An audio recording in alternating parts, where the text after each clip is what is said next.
We are finishing Tuvalu Language Week with a special report tonight. A 70-year-old woman has become the first artist from Tuvalu to hold a solo art exhibition in New Zealand.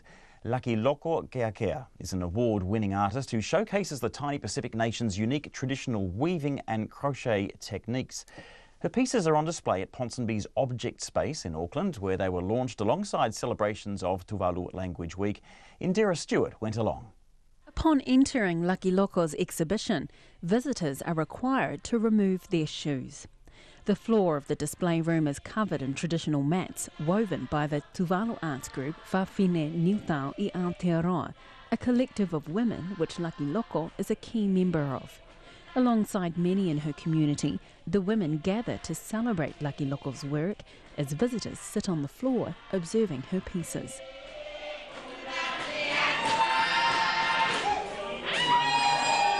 Lakiloko is an artist of mea taulima, things created with hands, and the pieces produced in her exhibition build on a practice of over 5 decades.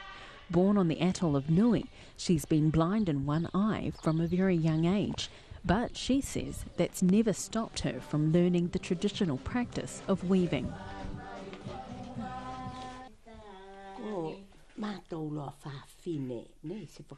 We had a women's group in Tuvalu who were all weavers, and 2 women from each island would join in the group representing the island.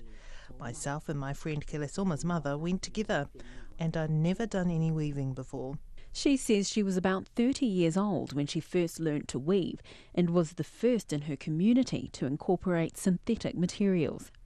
In the islands we used to use pandanus leaves, and then when Tuvaluan women migrated here to New Zealand, they would continue weaving using raffia.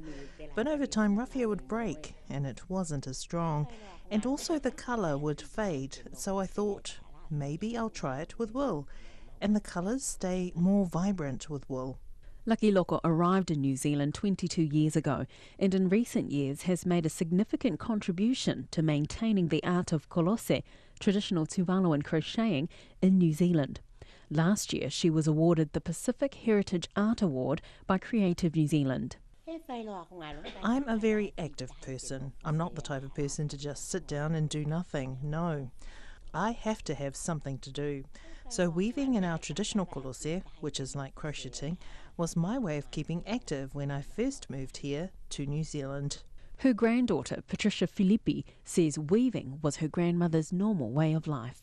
Because she was doing it every single day, probably like 6 hours a day, it was just normal, you know, and we didn't really value and see the importance of it until other people, outsiders, were like, oh my gosh, you know, what is this? We've never seen this before. Then it kind of like made you think, oh my gosh, it's special. The exhibition of whawheto features a number of distinct weaving and crochet techniques, including tio, a type of Tuvalu crochet known as kolose, and lalanga, weaving with a needle. It comes as New Zealand celebrates Tuvalu Language Week this week, with this year's theme including a focus on nurturing Tuvaluan cultural values and heritage. Lakiloko says her blindness has never limited her, and she hopes she can help Tuvalu's culture live on amid the threat of rising sea levels. Because it's my passion, it's what I love to do, I'm driven. I don't want my eye to stop me from doing what I love doing. It really is important for me to pass on our traditional art, weaving, kolose, and even our language. Because what if Tuvalu's really going to be gone? At least there will still be people who can pass on knowledge. It's important to keep our traditions still going in case the island will be gone.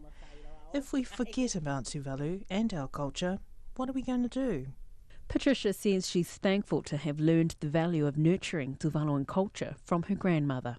Now that we see how important it really is, it makes me proud to know that I still have my nana around who can still kind of like pass it on to whoever else is willing to learn. Lakiloko's exhibition will be on display until the 11th of November. Mo te hōtaka o te ahi pōnei, ko Indira Stewart ahau.